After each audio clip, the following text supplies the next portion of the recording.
Now, in the spirit of Nelson Mandela Month, the Green Development Foundation will be hosting and partaking in a number of events to ensure sustainable upliftment meant for communities.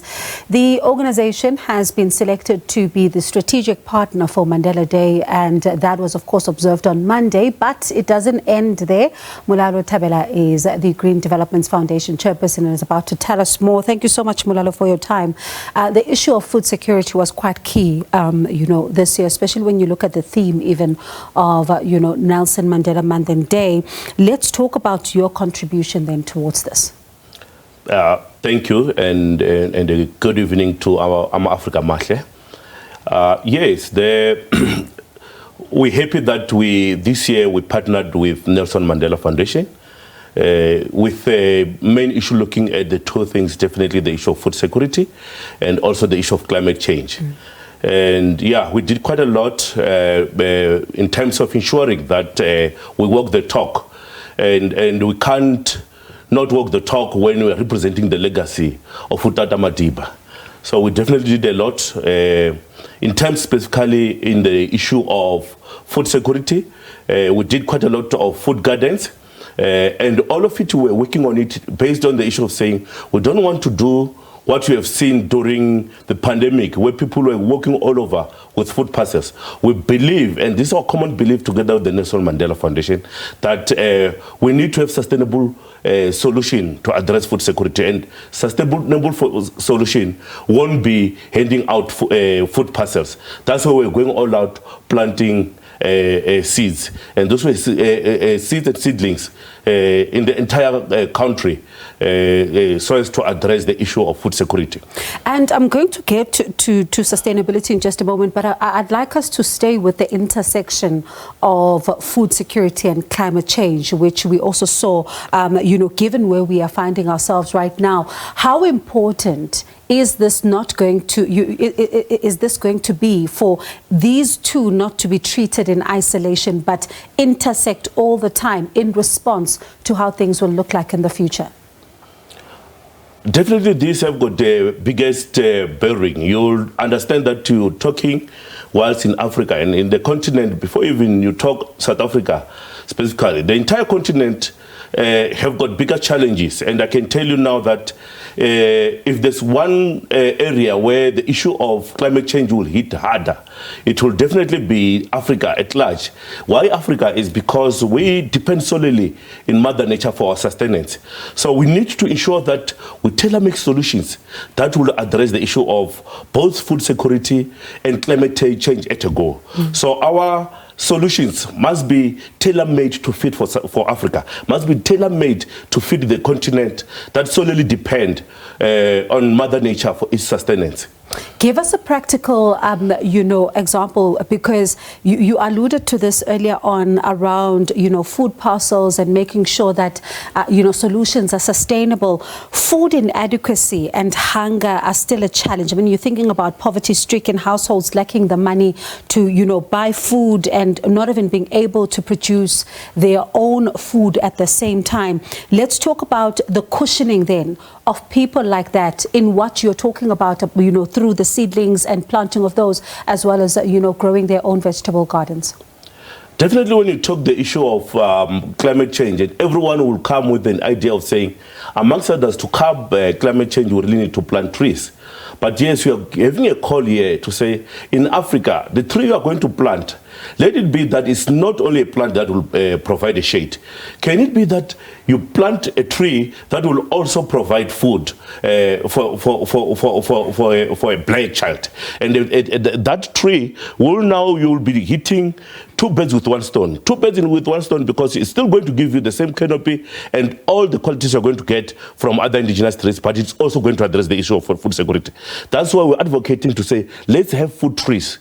Let's have more fruit trees being planted. We've got a target that even goes as far as the one that the presidency have put on to say we need to plant 10 million. And we are sitting here in the continent, in the province. The province wants us to plant 1 million. And we're going all out to say we're walking the talk. We're going to plant 1 million trees towards the Abba month, which is September. But we are saying let's focus on fruit trees, because fruit trees are going to also address the issue of food security. So do you simply go into a community then and just plant these, or do you also take them on board to say, this is the importance, this is why we're planting, let's get involved, this is how we do it? I can tell you the best medicine on this, or the best remedy to get this right, is to ensure that there's ownership.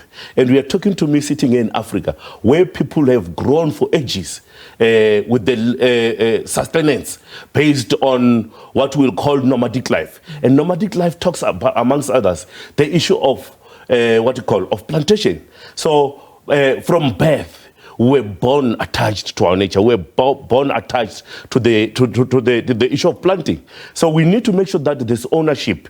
And ownership must be at the level of people who are going to be planting.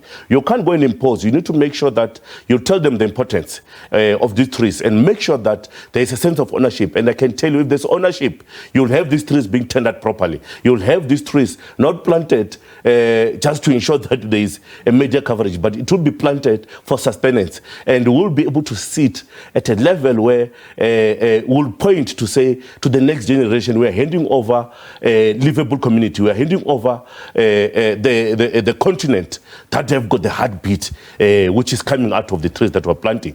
And how important then, because I see your organization also looks at getting traditional leaders, in these various communities involved as well, and in other areas there's going to be schools that are coming into play here. Let's talk about the role then that is played by the schools, played by traditional leaders when it comes to the work that you are trying to do with these communities.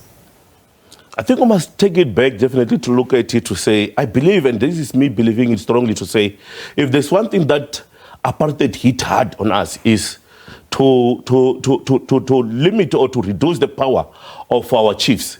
I was not there, but I know that during those ages, we never had these emissions. During those ages, our people lived in peace with nature. We never had the issue of unemployment. We never had issue of hunger. And I believe that the issue of removing power from the monarch, removing power from our kings, have really hit us hard. I mean, I spent a day celebrating Mandela Day in Gqeberha, Port Elizabeth, formerly known as Port Elizabeth. They are on day 0. I mean, if you remember well, you will know that when we talk of the power of our chiefs, it can sound theory, but I know this is life. We had chiefs like Abu Queen Mujaji, who will at the right time call for rain, and it will come. We're sitting on day 0. Can Africa go back to its roots and ensure that we recognize and we put power where it belongs?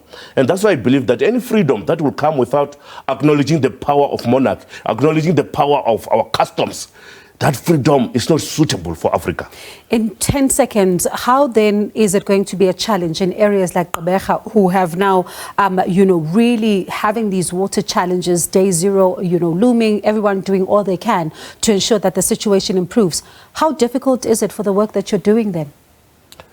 Yeah, definitely, you can't be going around theories. There are people who are now already getting water in an intermittent space. That's not what we want. And definitely we need innovative and very creative ideas that will be plug and play into ensuring that issues or the water issue is resolved. There are quite a lot of issues that I've been talking, amongst others, definitely the desalination of water and all that. But we are calling out to say there must be a political will.